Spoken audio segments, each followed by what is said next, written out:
মাধ্যমিক ২০২৬ পরীক্ষার্থীরা জীবনের প্রথম বড় পরীক্ষার প্রস্তুতি তো এখন একদম শেষ পর্যায়ে। আর এই পরীক্ষার সবচেয়ে জরুরি যে নথিটা মানে আপনাদের পাসপোর্ট বা অ্যাডমিট কার্ড, সেটা নিয়ে সব গুরুত্বপূর্ণ তথ্য গুছিয়ে নেওয়ার সময় কিন্তু এসে গেছে। চলুন এই পুরো বিষয়টা নিয়ে একটু বিস্তারিতভাবে কথা বলা যাক। আচ্ছা, প্রথমেই একটা প্রশ্ন, যেটা প্রায় প্রত্যেক পরীক্ষার্থীর মনেই কিন্তু কাটার মতো বিধে থাকে। কি হবে যদি অ্যাডমিট কার্ডের নামের বানানে বা অন্য কোনো তথ্যে ছোট্ট একটা ভুল থেকে যায়? তাহলে কি সত্যি পরীক্ষাটাই বাতিল হয়ে যাবে? পরীক্ষা দেওয়া যাবে না? চলুন এই ভয়টাকেই আগে দূর করা যাক। সব প্রশ্নের উত্তর খুব সহজ করে জেনে নেওয়া যাক। তো সবচেয়ে প্রথম আর সবচেয়ে জরুরি প্রশ্ন, অ্যাডমিট কার্ডটা হাতে আসবে কবে? চলুন এর সঠিক সময়টা জেনে নেওয়া যাক। দেখুন, প্রক্রিয়াটা কিন্তু বেশ সহজ। মধ্যশিক্ষা পর্ষদ মানে বোর্ড সাধারণত জানুয়ারির ২০ থেকে ২৪ তারিখের মধ্যে স্কুলগুলোকে অ্যাডমিট কার্ড নিয়ে যেতে বলে। তার মানে কি দাঁড়ালো? তার মানে আপনারা মোটামুটি ধরে নিতে পারেন যে ২৪শে জানুয়ারির পর থেকেই স্কুলগুলো অ্যাডমিট কার্ড দেওয়া শুরু করবে। তবে হ্যাঁ, একটা কথা কিন্তু মাথায় রাখতে হবে। একদম সঠিক তারিখটা জানার জন্য নিজেদের স্কুলের নোটিশ বোর্ডে কিন্তু চোখ রাখতেই হবে। অ্যাডমিট কার্ডটা হাতে পাওয়ার পর কিন্তু খুশিতে শুধু রোল নম্বর আর সেন্টার দেখেই রেখে দিলে চলবে না। কয়েকটা খুব জরুরি জিনিস মিলিয়ে দেখা কিন্তু মাস্ট। চলুন দেখে নিই সেই সবচেয়ে গুরুত্বপূর্ণ ৩টে পয়েন্ট কি কি।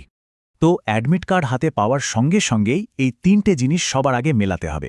১ নম্বর, নিজের নাম আর অভিভাবকের নামের বানান। এটা কিন্তু রেজিস্ট্রেশন সার্টিফিকেটের সাথে একদম অক্ষরে অক্ষরে মিলিয়ে দেখতে হবে। ২ নম্বর, জন্ম তারিখ। এটা তো ভীষণ জরুরি, কারণ এই জন্ম তারিখটাই আপনাদের ভবিষ্যতের সব ডকুমেন্টে, মানে ধরুন পরিচয়পত্র, উচ্চশিক্ষা বা চাকরির আবেদনে সব জায়গায় লাগবে। আর ৩ নম্বর এবং খুব গুরুত্বপূর্ণ, আপনারা যে যে বিষয়ে পরীক্ষা দেবেন সেই সবকটা বিষয় অ্যাডমিট কার্ডে ঠিকঠাক লেখা আছে কিনা সেটাও ভালো করে দেখে নিতে হবে। আচ্ছা, এখন প্রশ্ন হলো, যদি দেখেন যে কোনো একটা ভুল রয়েই গেছে, তখন কি করতে হবে? ঘাবড়ানোর কিন্তু একদম কারণ নেই, কারণ এরও একটা নির্দিষ্ট সমাধান আছে। মনে রাখবেন, ভুল চোখে পড়লেই প্যানিক করবেন না, একদমই না। এর সমাধান আছে, শুধু শান্ত মাথায় ঠিকঠাক পদক্ষেপ নিলেই হবে। প্রসেসটা কিন্তু খুবই সোজা। ভুলটা চোখে পড়ার সঙ্গে সঙ্গেই ১ মুহূর্ত দেরি না করে স্কুলের প্রধান শিক্ষককে লিখিতভাবে জানাতে হবে। একটা দরখাস্ত লিখে দিলেই হবে। এরপর কি করতে হবে সেই ব্যাপারে আপনাদের স্কুলই পুরোটা গাইড করে দেবে। দরকার হলে বোর্ডের যে রিজিওনাল অফিস আছে সেখানে যোগাযোগের ব্যবস্থাও স্কুলই করে দেবে। শুধু একটা কথা মাথায় রাখতে হবে, এই কাজটা কিন্তু পরীক্ষার অনেক আগেই সেরে ফেলতে হবে, একদম ফেলে রাখা যাবে না। এবার একটা একটু কঠিন কিন্তু খুব জরুরি বিষয় নিয়ে কথা বলা যাক। ধরুন সব ঠিক আছে, কিন্তু পরীক্ষার ঠিক আগে অ্যাডমিট কার্ডটাই হারিয়ে গেল। ভাবলেই তো ভয় লাগে, তাই না? কিন্তু শুনুন, এরও কিন্তু একটা উপায় আছে। তবে হ্যাঁ, ওই খারাপ পরিস্থিতিটা নিয়ে ভাবার আগে চলুন এমন কিছু ব্যবস্থা নিয়ে নিই যাতে ওই পরিস্থিতিটাই তৈরি না হয়। দুটো সহজ টিপস দিচ্ছি, এগুলো মাথায় রাখলেই হবে। অ্যাডমিট কার্ড হাতে পাওয়ার পরেই অরিজিনাল কপিটা ল্যামিনেট করে নেবেন, আর সঙ্গে সঙ্গে ওটার ৩-৪টে ফটোকপি করে বাড়ির আলাদা আলাদা নিরাপদ জায়গায় রেখে দেবেন। ব্যাস, তাহলে ঝুঁকিটা প্রায় থাকবেই না। আচ্ছা, এর পরেও যদি দুর্ভাগ্যবশত অ্যাডমিট কার্ডটা সত্যি হারিয়ে যায়, তাহলে প্রথম কাজ হলো স্থানীয় থানায় গিয়ে একটা জিডি করা। জিডি মানে জেনারেল ডায়েরি।